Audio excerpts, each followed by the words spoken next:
Alors, on va commencer avec Dominique Bellion. Tout de suite, on a longuement discuté sur son expérience au quotidien au sein du groupe, puisqu'elle est depuis plusieurs années au sein de la mission handicap. Et aujourd'hui, elle va nous parler surtout des enjeux de la méconnaissance du public. Quand je parle de public, c'est les personnes en situation de handicap psychique par le collectif. Je vous laisse la parole. Alors, je crois que je vais vous donner un...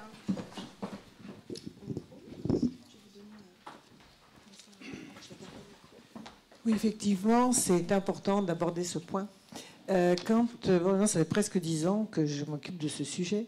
Et c'est vrai qu'au départ, je me suis dit, mais qu'est-ce qui fait que les personnes ont autant d'appréhension par rapport à ce sujet qui finalement est un sujet de société qui nous concerne tous. Et donc, en fait, quand on entend parler de handicap psychique, surtout il y a 10 ans, c'était quand il y avait un fait divers ou quand je ne sais trop quel journal sortait un numéro spécial sur les bipolaires. Et là, d'un seul coup, tout le monde soupçonne son voisin d'être bipolaire. Donc, on s'est dit, ça ne va pas du tout. Et c'est à partir de ce moment-là qu'on a commencé à faire des réunions, je dirais, de sensibilisation, des conférences. On emmène aussi nos médecins, nos infirmières au fameux petit déjeuner du jeudi d'ARIM qui permettent d'aborder toutes sortes de sujets.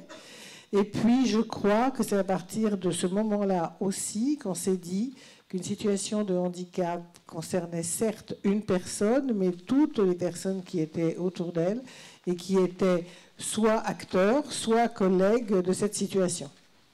Alors justement, ce que vous abordiez aussi, c'est qu'en parlant de cette méconnaissance de ce public, c'était quand même un sujet encore très tabou aujourd'hui dans l'entreprise, du fait de cette méconnaissance. Oui, tout à fait, mais je pense que déjà il faut replacer les choses. Le handicap était dans sa globalité un sujet tabou.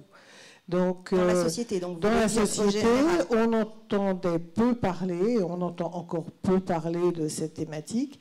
Et donc, il est extrêmement important que nous, en tant que mission handicap, qui avons une mission responsable et citoyenne, nous puissions apporter l'information à l'ensemble de nos collaborateurs sur le sujet du handicap psychique notamment, parce que c'est un handicap invisible.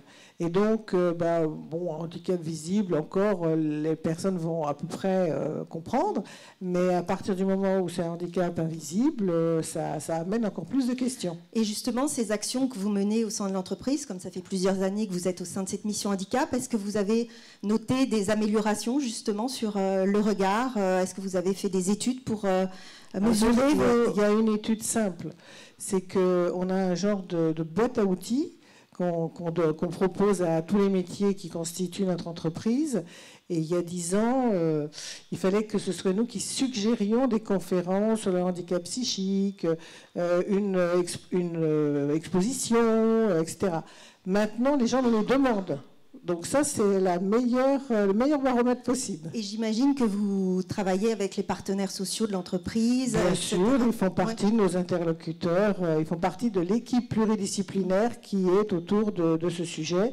Et donc, il y a bien évidemment les médecins du travail, mais les assistantes sociales, le manager, le RH de proximité, les collègues, quand la personne souhaite qu'il soit associé, et éventuellement les membres du CHSCT, toujours de la même façon, quand il y a un souhait de la personne d'associer toutes ces personnes. Donc on peut dire qu'on est sur la bonne route. On est sur la bonne route. Donc, et c'est bien d'ailleurs, oui. C'est plutôt rassurant. C'est plutôt rassurant. Alors justement, Clément, si vous vouliez bien prendre la parole sur ce sujet plutôt d'un point de vue plus large, sociologique, on va dire, sur cette question des difficultés, de la méconnaissance.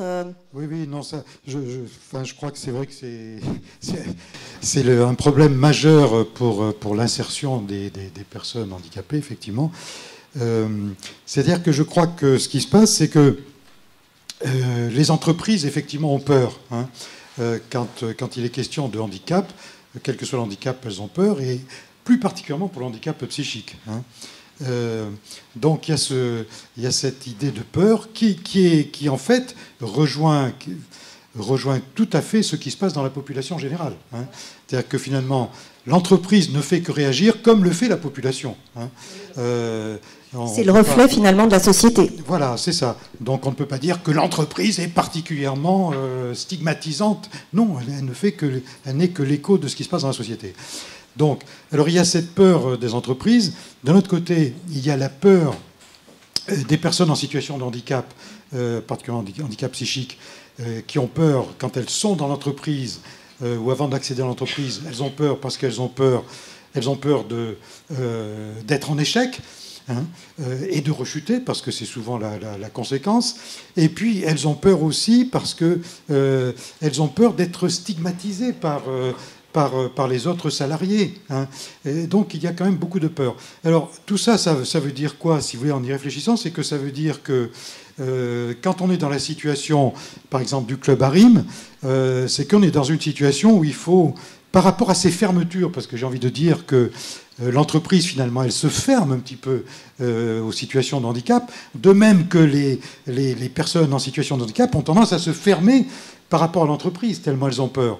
Donc, par rapport à ces fermetures, si vous voulez, ce qu'on a envie de dire, c'est que il faudrait que le travail à faire, c'est un travail d'ouverture. Hein, et que peut-être que le club ARIM fait partie de ces moyens qui peuvent réussir ces ouvertures, à la fois du côté de l'entreprise et du côté des personnes en situation de handicap. Vous voyez ? Et c'est pour ça qu'on en parlait un jour avec Gisèle. Moi, j'avais cette image et je me disais finalement, peut-être que le club ARIM, c'est peut-être une sorte de serrurier. Vous voyez, il faut essayer d'ouvrir les serrures, hein, ouvrir les portes de l'entreprise et aussi ouvrir les portes de la personne handicapée. Donc c'est finalement un travail conjoint qui serait fait avec des experts et l'entreprise, les différents acteurs. Ça, on va y revenir au cours de la soirée, puisque la pluridisciplinarité, c'est un des thèmes forts de ce livre. Alors, je reviens vers vous, Dominique Bellion, sur justement un point important qui rejoint cette première question. Finalement, vous dites, dans l'accès et le maintien à l'emploi, ce qu'il faut, c'est vraiment anticiper. C'est-à-dire pas forcément attendre que la personne revienne, mais vraiment mener des actions en amont qui vont se faire notamment avec le collectif, mais aussi avec la personne en situation de handicap. Est-ce que vous pourriez nous parler justement de où vous en êtes dans votre entreprise aujourd'hui et comment ça se passe ? Alors, nous, on a d'une certaine façon beaucoup de chance parce qu'on a des assistantes sociales dédiées à l'entreprise et ce sont elles qui gardent le contact tout au long d'un arrêt de longue durée, par exemple. Et puis, si on a eu la chance d'entretenir un lien particulier avec la personne avant son arrêt, elle viendra aussi bien vers nous, Mission Handicap, pour poser des questions. Je pense que l'importance de l'anticipation n'est pas forcément bien comprise. C'est-à-dire que si une personne revient après un arrêt de longue durée, elle ne va pas pouvoir reprendre à 100% dans certains cas. Ou alors elle va pouvoir reprendre, mais avec des horaires aménagés, des missions allégées. Et donc si on n'anticipe pas cela, donc les médecins du travail sont un vecteur extrêmement important dans les visites de pré-reprise, mais il y a aussi le lien que nous, on va pouvoir maintenir avec la personne. Quand vous dites, Dominique Bellion, que l'anticipation n'est pas bien comprise, vous englobez tous les acteurs, c'est-à-dire les médecins du travail, votre service ou la personne handicapée elle-même? La personne handicapée elle-même, clairement. Qui ne va pas avoir cette démarche. Quant au service de santé au travail, c'est un problème de pénurie, on va dire. C'est-à-dire que quand on a la chance d'avoir un médecin du travail, il sait qu'il a sa visite, la visite de pré-reprise est extrêmement importante, parce que c'est à partir de sa préconisation qu'on va pouvoir construire. Mais malheureusement, il y a des endroits où nous, on est présents dans 2000 lieux sur toute la France. Il y a des endroits où il n'y a plus de médecin du travail, où il y en a un, mais qui est submergé, et on n'arrive pas toujours à avoir la visite dans des délais qui nous permettraient d'anticiper et de réagir. Mais bon, voilà, ce n'est pas une question de mauvaise volonté, il faut être très clair, c'est juste une question de situation vécue. Et à chaque fois que nous, on a la chance d'avoir un médecin du travail qui peut faire la visite très en amont, ça va être tout à fait bénéfique, et ça va nous permettre notamment, quand la préconisation est celle-ci, de mettre en place avec le club ARIM des premiers rendez-vous, un coaching, un accompagnement sur le site notamment, qui va du coup beaucoup apporter et à la personne, et au manager, et au collectif. Mais aujourd'hui, donc, il y a quand même, est-ce que ça a été signifié, une pénurie de médecins du travail? Je pense que c'est une surprise pour personne dans la salle. Hein. C'est un constat, malheureusement, pour donc ça amène des nouvelles difficultés dans justement le bon fonctionnement de la préconisation. Quelques semaines précieuses. Voilà, d'accord. Alors, on va continuer cette discussion avec Franck Serin du UNIRH, hein, voilà, je vais essayer de bien prononcer. Est-ce que vous pouvez nous faire part justement du parcours qu'on met en place à l'UNIR justement pour l'UNIR, voilà, excusez-moi, je ne suis pas dyslexique hein, pourtant, mais ce soir je dois dire que j'aurais bien besoin d'un médecin sur ce point. Est-ce que vous pouvez donc nous faire part justement du parcours que vous mettez en place justement avec ces personnes en situation de handicap, de troubles psychiques justement, puisque je crois que c'est un des points fondamentaux de votre structure. Oui, c'est un des points que nous essayons d'aborder. Alors nous, on est un peu l'interface, un peu en amont, pendant et je dirais en aval, puisque hein, on accueille les personnes généralement qui nous sont orientées par différentes structures et le but tout simplement généralement sont pour une majorité des personnes qui sont demandeurs d'emploi, hein, souvent en réinsertion professionnelle, donc on accueille bien sûr tout type de personnes de niveau et de handicap, mais c'est vrai qu'il y a une part importante de personnes qui souffrent, je dirais, de difficultés psychiques, où on n'a pas forcément les éléments, puisqu'on n'est pas dans un environnement médical, et j'allais dire tant mieux, donc on est quand même beaucoup sur du déclaratif. Donc le premier travail étant avec la personne entre guillemets diagnostiquer. Hein, alors pas diagnostiqué par rapport pas d'un point de vue médical, etc., donc, mais bien par rapport à un environnement professionnel. Nous sommes dans un cadre professionnel d'élaboration, d'aide à l'élaboration du projet professionnel de personnes, en tenant en compte bien sûr de leurs souhaits, de leur histoire et de leurs problématiques liées au handicap. Donc en fonction de ce que nous pouvons percevoir, j'allais dire seulement percevoir, parce que je dis bien c'est déclaratif, on va mettre en place, accompagner la personne dans son élaboration de projet, dans sa réflexion et dans l'organisation, je dirais, du parcours le plus linéaire, hein, homogène, lui permettant d'accéder ou de retrouver une activité professionnelle. Et c'est là que nous, on a besoin. Hein, et alors, je vous interromps, ce parcours-là que vous menez avec ces personnes, est-ce que ça prend beaucoup de séances? Vous rencontrez des longs moments de discussion? Comment ça se construit hein, dans le temps? Oui, alors les parcours peuvent être complètement différents en fonction, hein, bien sûr, de l'histoire des personnes, de leurs problématiques, de leur, je dirais, inactivité ou de la problématique qui va être à mettre en œuvre. C'est quand même généralement des parcours relativement longs. Hein. En moyenne, c'est à peu près 18 mois. Hein, donc, et tout type de handicap confondu. Hein, on n'est pas forcément, il n'y a pas de repères particuliers en fonction des handicaps. Et ce que je voulais dire juste avant, ce qui est important, nous, on a besoin de s'appuyer sur des partenaires à certains moments. On a besoin d'éclairage. Hein, on a besoin d'experts, et le club ARIM, au-delà d'être une vieille histoire, je dirais, d'amitié. J'ai cru que vous alliez dire d'amour, mais bon, c'est presque ça. On ne va pas rentrer dans ce débat ce soir, je crois. Mais je pense que c'était important, et ça a été vraiment une structure innovante dans ce cadre-là, hein, puisque là, on en parle, j'allais dire, presque facilement. Pas dire qu'on a réglé les problèmes, mais on en parle. Moi, j'ai commencé il y a quelques années, j'avais un peu plus de cheveux, et il existait pas grand-chose, hein, et puis on parlait pas de... Voilà, même le vocable, hein, on parlait de handicap, de maladie mentale, on savait même pas bien, entre guillemets, faire la différence entre handicap avec une confusion d'une déficience intellectuelle de personnes qui étaient en milieu protégé, avec des problématiques là liées plus médicales, etc. Donc voilà, tout le monde est un peu... Ça veut dire qu'au sein même de votre structure aussi, les gens ont évolué dans leur parcours pour mieux connaître aujourd'hui tout à fait, je crois que ces pathologies. Oui. C'est important de se professionnaliser. C'est vrai que nos équipes sont de plus en plus, je dirais, formées, appréhendent les choses différemment, mais ne sont pas dans la substitution de la personne. Déjà en tant qu'individu. Avant tout, c'est bien un parcours qui appartient à la personne. Alors après, on est là pour aider, pour guider, pour orienter, pour s'appuyer sur des experts comme le club ARIM qui vont nous donner un éclairage, et tout simplement, c'est d'éviter, et ça c'est une chose importante, c'est d'éviter d'amener la personne vers quelque chose où on va la mettre, entre guillemets, en échec.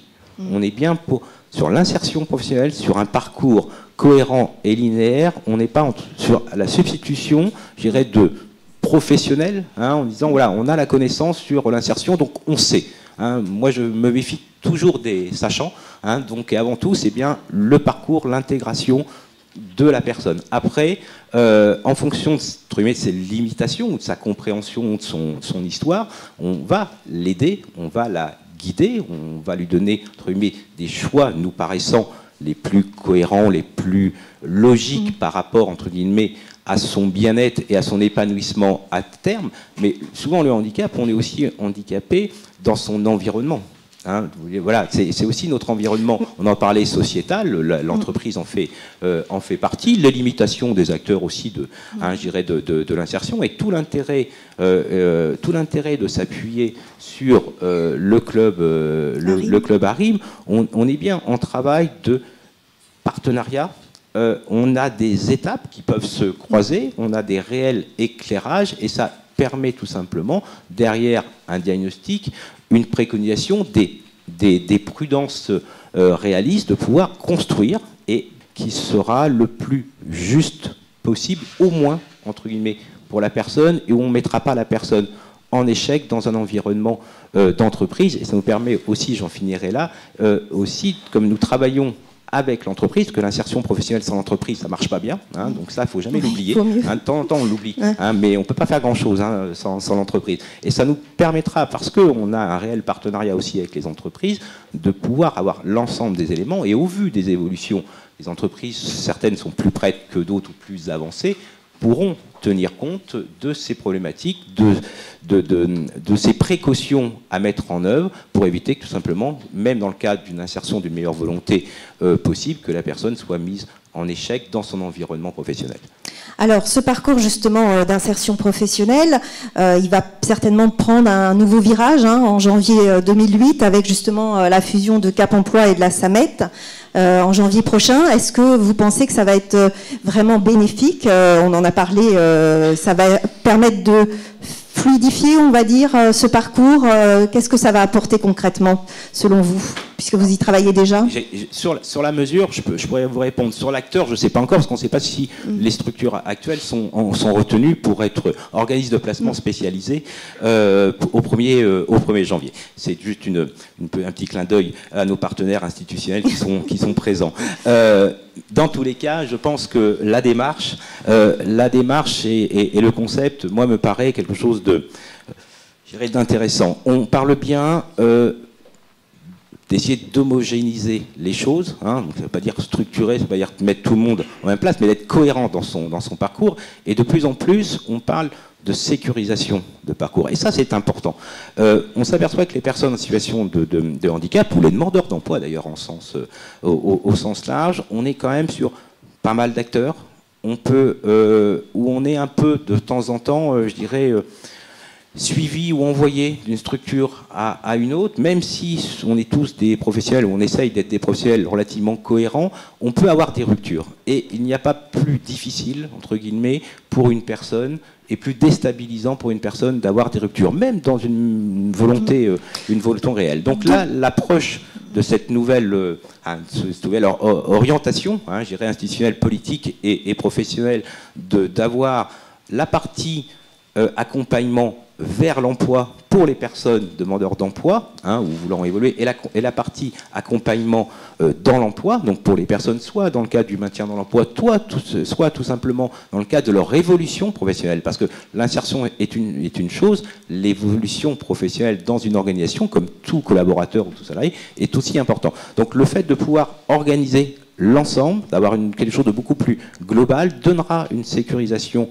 pour la personne, une meilleure partenariat aussi avec l'ensemble des acteurs, des partenaires, des entreprises et nos partenaires venant, je dirais, nous accompagner dans ces démarches. Donc moi, je pense très sincèrement qu'on va y gagner en qualité et surtout pour les personnes. On peut imaginer, comme dans les entreprises de communication qui vendent toujours un interlocuteur unique, que ça peut se passer, que cette personne qui va passer le pas aura un interlocuteur qui fera le pont avec les différents acteurs ou pas ? Tout à fait, c'est tout à fait l'idée d'avoir. Alors, on parle d'un interlocuteur de guichet unique depuis des années, etc. Ouais. Dans tous les cas, ce qui est important, je ne sais pas comment on doit l'appeler. Je me méfie aussi des mots un peu à la mode. J'en ai connu pas mal, même dans l'insertion, entre l'adéquation post-candidat, etc. Il y a plein de choses qui ont évolué comme ça. Je pense qu'il est important, c'est d'avoir une clé d'entrée. Oui, pour un repère pour cette personne, justement. Peu importe la problématique, que ce soit pour la personne, pour l'entreprise, pour les partenaires, d'avoir une seule clé d'entrée et à partir de cette clé d'entrée, qu'on puisse répondre par rapport à la compréhension et orienter ou apporter une réponse vers l'expertise nécessaire, qu'elle soit sur la définition d'un projet, que ce soit une problématique de maintien dans l'emploi, que ce soit une problématique de formation, d'évolution professionnelle, de sécurisation de parcours. Et je pense que ça, c'est vraiment quelque chose qui doit apporter un réel plus, une meilleure lisibilité et participer à la cohérence et à la préhension, je dirais, globale, de l'individu avant tout. Merci beaucoup. Je me tourne vers François Martinez pour justement faire le pont avec cette fluidification dans l'évolution de l'emploi accompagné. Qu'est-ce que la GFIP, même si on n'en est pas encore totalement là, pourrait évoquer sur cette question aujourd'hui ? Eh bien, ce que la GFIP pourrait évoquer, le FIP pourrait l'évoquer et les services de l'État pourraient l'évoquer. Parce que l'emploi accompagné, c'est un dispositif mis en place du fait de la loi. On est presque à 1 an, pas très loin, à quelques semaines près, de la promulgation, effectivement, du décret qui a positionné l'emploi accompagné. Alors, comme disait tout à l'heure le docteur Birk, ça soulève beaucoup de fantasmes. Alors moi, je vais laisser le psychiatre se charger des fantasmes. Ça soulève beaucoup d'espoir. C'est l'après-match, ça, normalement. Troisième mi-temps. Ça soulève beaucoup d'espoir.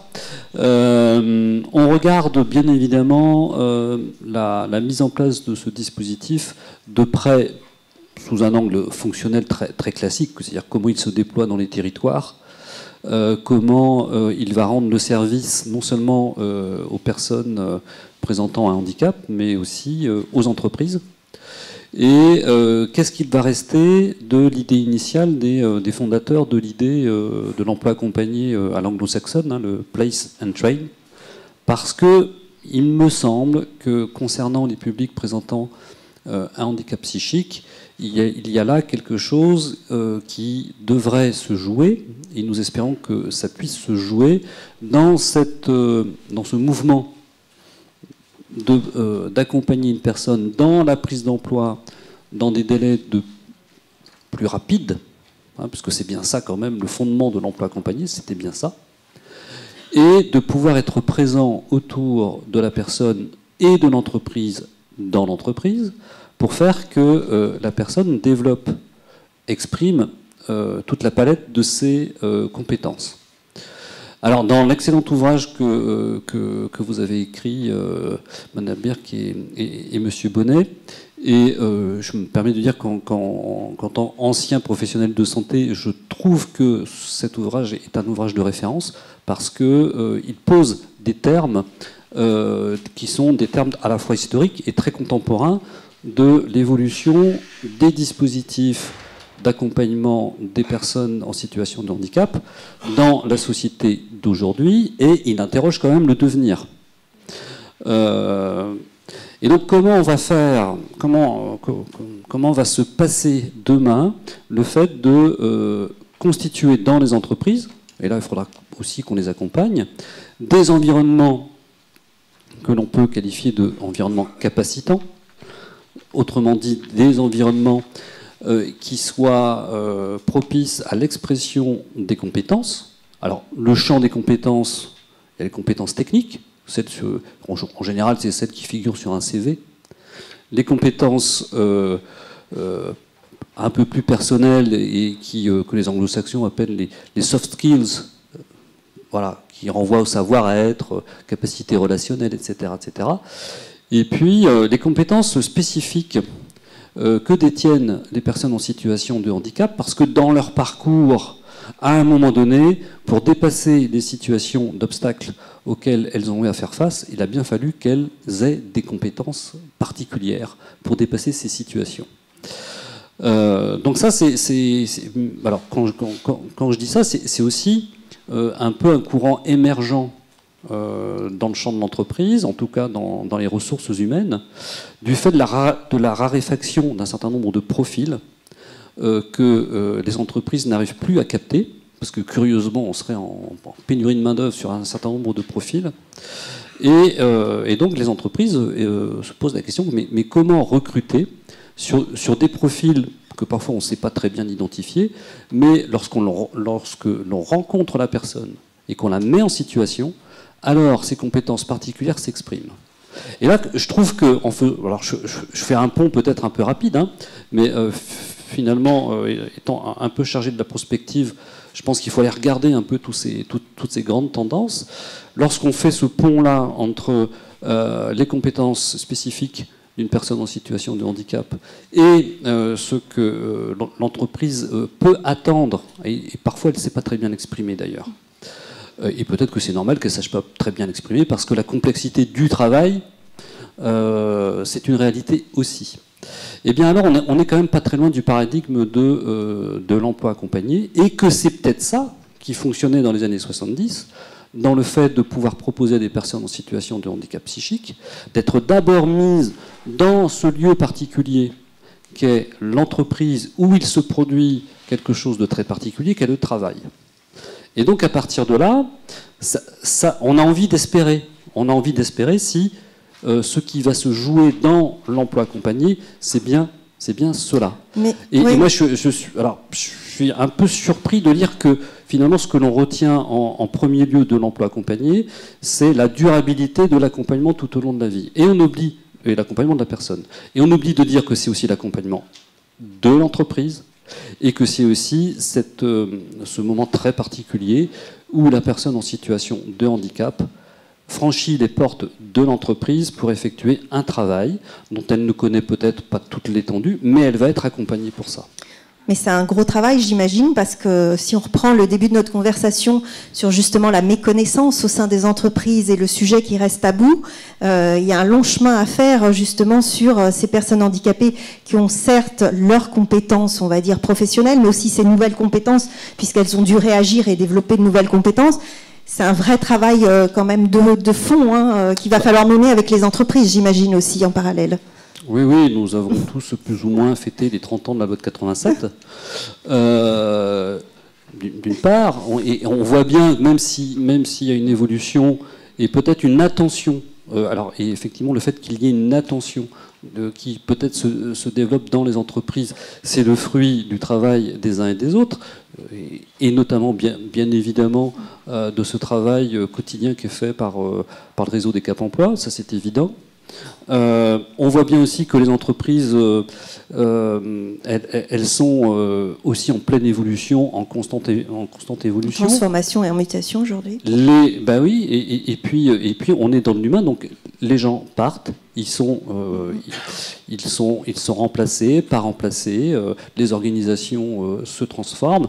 Je pense qu'on a gros à miser aussi sur la formation à la fois des managers, sur la formation des concepteurs, sur la formation des ingénieurs, etc., pour introduire le plus rapidement possible dans les cursus de formation cette idée que la personne en situation de handicap est une personne qui dispose de compétences et que, moyennant une réflexion sur l'environnement, sur l'organisation du travail, sur le management, et je pense que réintroduire la notion de vigilance dans et de bienveillance, bien évidemment, mais c'est, on va dire, un manager digne de ce nom-là devrait être a priori bienveillant, mais en tout cas de réseau de vigilance dans l'entreprise pour capter peut-être les premiers signaux de quelque chose qui ne va pas bien. Et alors, l'entreprise ne saura peut-être pas le traiter, mais si elle est entourée d'un réseau d'experts... J'en profite, voilà, justement, j'allais faire le pont pour vous couper un peu, hein, Monsieur Martinez, parce que le temps nous incombe.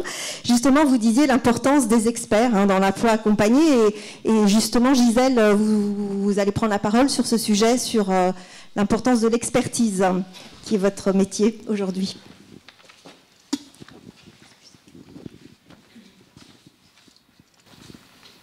L'expertise, c'est un bien grand mot. Hein. C'est un long cheminement. C'est vrai que je peux démarrer à propos de l'emploi accompagné. L'emploi accompagné me séduit beaucoup dans l'idée. Dans la pratique, peut-être que notre pratique quotidienne fait que je m'interroge sur toutes les difficultés qui vont surgir. En fait, vous parliez des compétences de la personne. Moi, j'ai envie de dire, l'expérience qu'on a, quand les personnes ont véritablement une compétence et qu'à un moment, elles ont une problématique psychique qui, effectivement, les déstabilise, l'entreprise est la première à être prête à faire le maximum pour que cette personne puisse retrouver un positionnement. On a de nombreuses situations de ce type où la compétence que la personne a pu montrer ou peut montrer dans les périodes où elle n'est pas en situation de décompensation, dans le fond, ça ne pose pas tant de problèmes. Oh. Oui, je connais tout par cœur. Voilà. Par contre, un problème quand même, c'est que je pense qu'il y a plusieurs types d'entreprises. Les grandes entreprises, quand même, on fait la remarque régulièrement, ont de moins en moins, je dirais, sous-traitent de plus en plus toutes les fonctions de type courrier, maintenance, entretien des jardins, etc. C'est beaucoup sous-traité. Or, quand même, un des problèmes qu'il y a dans les personnes qui ont des problématiques psychiques suffisamment sérieuses, c'est que la maladie, malheureusement, a souvent impacté très fortement l'acquisition de véritables compétences. C'est-à-dire que c'est arrivé au moment de leurs études ou juste dans l'entrée dans la vie professionnelle. Quand même, la maladie psychique, la psychiatrie avance. On parle beaucoup, je dirais, de l'approche des problématiques des adolescents, des jeunes adultes. On essaye de prendre le plus possible en amont, je dirais, l'émergence des problèmes, mais quand même, de nombreuses personnes passent des années où ils sont avant tout dans le soin. Donc, ils perdent les compétences qu'ils avaient pu acquérir durant leurs études. Et je trouve que dans le domaine du handicap psychique, c'est un vrai problème, ça. Et dans les accompagnements qu'on peut faire, effectivement, auprès de demandeurs d'emploi, dont un pourcentage d'entre eux ont des années où ils n'ont pas travaillé, c'est vrai qu'il y a toute une démarche à faire pour les aider, je dirais, à gérer ce vécu extrêmement douloureux pour eux, qui est qu'ils ont pu avoir un certain niveau, qu'ils ne l'ont plus forcément, qu'ils n'ont plus les compétences, Et là, il y a tout un travail, je dirais, tout à fait délicat à faire, qui est de les accompagner pour retrouver des compétences. Et alors ça ne va pas exactement dans le sens de l'emploi accompagné, où l'idée, c'est de mettre, je relisais encore pas plus tard qu'hier, quelques écrits sur ce champ. Je pense qu'il y a des possibilités dans peut-être certaines PME, des entreprises de taille moyenne, dans des activités où il n'y a pas besoin véritablement d'un métier, où le métier peut s'apprendre, je dirais, sur le tas, en ayant une formation, je dirais, dans l'entreprise. Je crois que cet emploi accompagné, tel qu'il est conçu avec cette notion de place and train, je pense que ça va concerner certains types d'entreprises et certains types d'activités professionnelles. Mais peut-être pas toutes. Alors, c'est un long débat, hein, malheureusement, on n'a pas beaucoup de temps. C'est des tas d'interrogations. Voilà, en tout cas, on pose les questions ce soir. Mais en tous les cas, la notion qui est quand même intéressante dans cet emploi accompagné, c'est la notion de la sécurisation du parcours dont parlait Franck. De la sécurisation du parcours. Parce que pour les personnes quand même qui ont une problématique de ce type, c'est, comme Clément l'évoquait, la peur est extrêmement présente. Le manque de confiance est là perceptible. Donc ce sont des personnes qu'il faut effectivement soutenir. Bon, moi j'ai une personne, et je termine, parce que oui, je prends trop de temps. J'ai les gros yeux. J'ai une personne en ce moment, on est dans une situation de rupture de parcours. On le suivait dans le cadre d'une action financée par la CPAM. On la suivait, c'est une dame. Et maintenant, on va la passer dans un parcours de RQTH. Eh bien, on bute sur un problème administratif qui fait que ça fait 1 mois et demi qu'elle n'a plus d'accompagnement, que je l'appelle au téléphone, qu'elle est là, elle voudrait continuer l'accompagnement, mais on ne peut pas, parce qu'il y a un problème administratif qui empêche la prise en charge. Et cette femme me dit qu'elle est en train de rechuter. Elle est en train de rechuter. Donc c'est vrai que la notion elle-même d'accompagnement est intéressante. Mais il y aura plein de questions et de limites, bien évidemment. Merci Gisèle. Alors, on va conclure sur une question, justement, toujours avec Monsieur Martinez, puisque vous êtes en charge de l'innovation et des expérimentations à la GFIP. Aujourd'hui, justement, est-ce que vous pourriez revenir sur les dernières actions que vous avez mises en place, enfin les projets qui sont en cours, les actions innovantes à la GFIP ? Alors, je vais simplement évoquer le fait que la question de l'accès à l'emploi des personnes présentant un handicap psychique, elle est importante à la GFIP. Nous le partageons avec le FIP, tout simplement parce que lorsque moi je fais référence aux 11 expérimentations plus une du FIP, donc ça en fait 12 hein, sur l'emploi accompagné. Donc parmi ces 12, il y en avait 7 qui étaient à destination des publics présentant un handicap psychique. On en a eu une autre qui était plus destinée au monde de l'entreprise et qui était partie d'une hypothèse formulée par le conseil d'administration de la GFIP, qui était de dire et si on essayait de construire des réseaux de tuteurs en entreprise qui auraient vocation à accompagner des salariés en situation de handicap psychique. On a fait cette expérimentation en laissant 4 territoires, non Île-de-France. Il y avait Île-de-France, il y avait Hauts-de-France, Auvergne-Rhône-Alpes et Bourgogne-Franche-Comté. Et les délégations régionales, avec leurs partenaires, ont travaillé cette question-là. Donc en Île-de-France, ça a été conduit, Isabelle est là, pour dire. Et voilà, on arrive aux conclusions. Et aux conclusions, c'est de dire que c'est pas une bonne idée. Voilà, c'est pas une bonne idée, ça. C'est pas une bonne idée. Et par contre, la bonne idée que vous avez formulée, vous les partenaires, hein, qui avez travaillé avec vos regards croisés, c'est est-ce qu'on ne peut pas miser sur des cellules pluridisciplinaires qui entourent l'entreprise, qui entourent le salarié. Et ça, il va falloir qu'on se pose dans une phase évaluative, qu'on en tire des enseignements et qu'on voit quels sont voilà, les avantages, inconvénients, les vertus de cette pluridisciplinarité organisée pour répondre à ces situations. Et je ne vous cache pas qu'on s'interroge même sur le fait que est-ce que ça ne vaudrait pas le coup, en entrant dans une deuxième phase expérimentale, de voir en quoi ça répond aussi à d'autres situations de handicap que le handicap psychique, parce que cette dimension de pluridisciplinarité, elle nous paraît un peu évidente.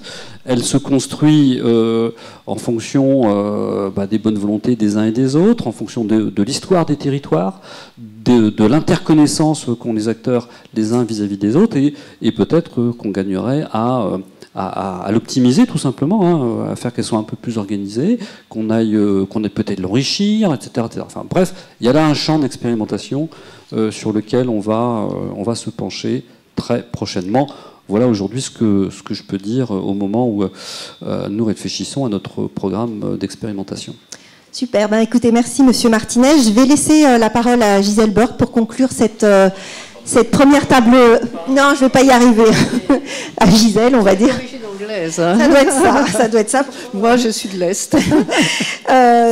Sur la conclusion de cette première table ronde.